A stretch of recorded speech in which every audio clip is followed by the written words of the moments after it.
Hi there!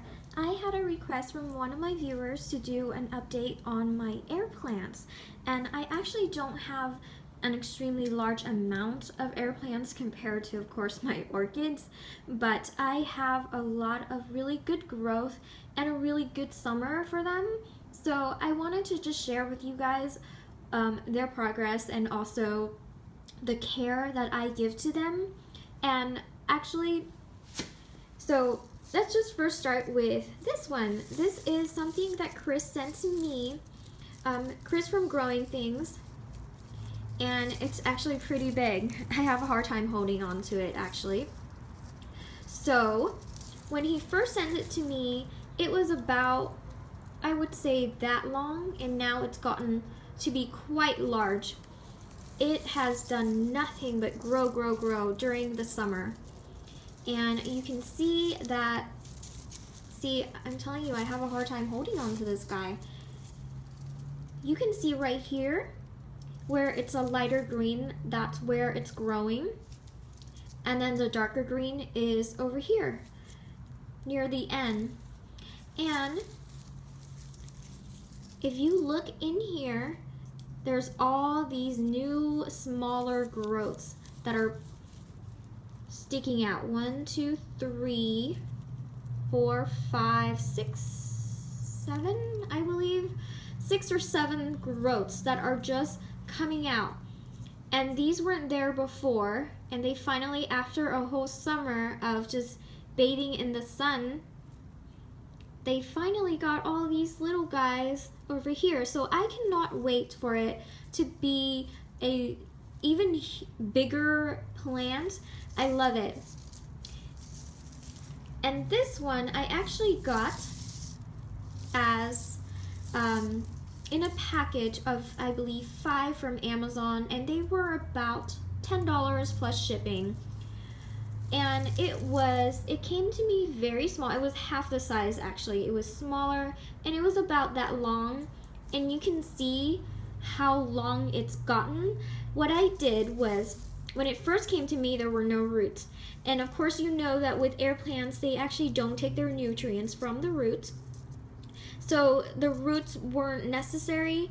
I stuck this into my Vanda container, kind of like this.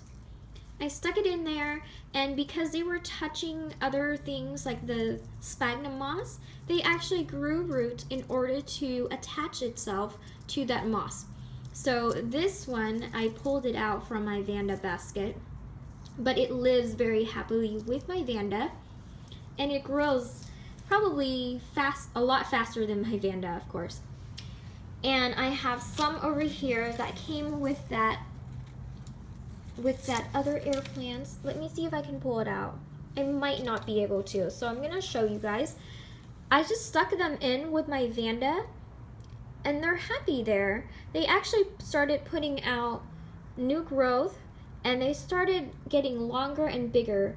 This one on the left right here actually was a lot smaller when it came to me. It was just a teensy weensy little baby. And they all started getting a lot bigger and growing out roots in order to attach themselves to whatever that is in the pot or in the basket right here, which is the moss.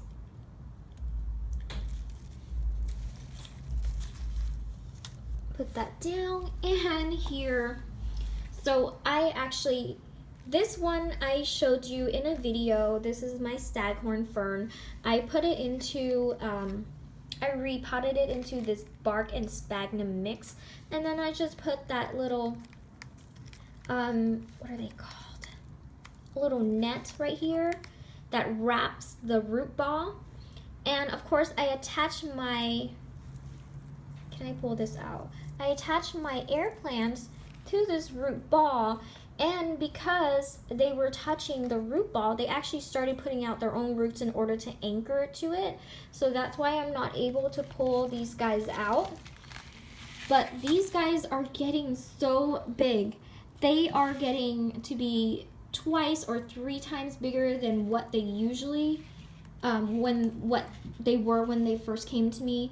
And you can see that I have some that are just stuck in there, and of course because the roots have attached themselves to my little fern, I'm really not able to pull them out. I could, but I don't want to have them fall all over, because right now what they're doing is they're just hanging and they're attaching themselves to the net, and I don't have to worry about them falling out.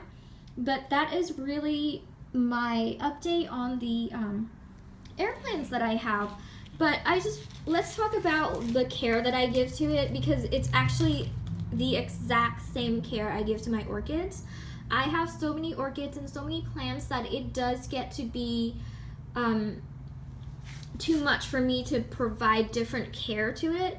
I do give some plants, such as my Vanda, more misting, while my other plants might not get a lot of misting. But these guys I fertilize with the same fertilizers I give to my orchids. I also give them a calcium and magnesium mix into my fertilizer. I leave them outside in the summer, and they had direct morning sun only, not in the afternoon and not in the evening, and they love it. They are growing like crazy, and I haven't had any of them die so far. There was one that I did step on, unfortunately, but it is starting to recover. So air plants are just so easy, but I do believe that if you want something to grow bigger and more luscious, that you will have to provide adequate light to it. So probably at least the same light that you would give to your phals. If you keep them in an environment where it's a little bit darker, like say in a darker office setting, your air plants are not going to grow that fast. Lily's munching on my air plant. No, honey. And you do want to keep them away from your cat, because they will destroy it. So that's pretty much all. Thanks for watching, everyone. I will see you next time. Lily? This is Lily. She's trying to eat my air plants.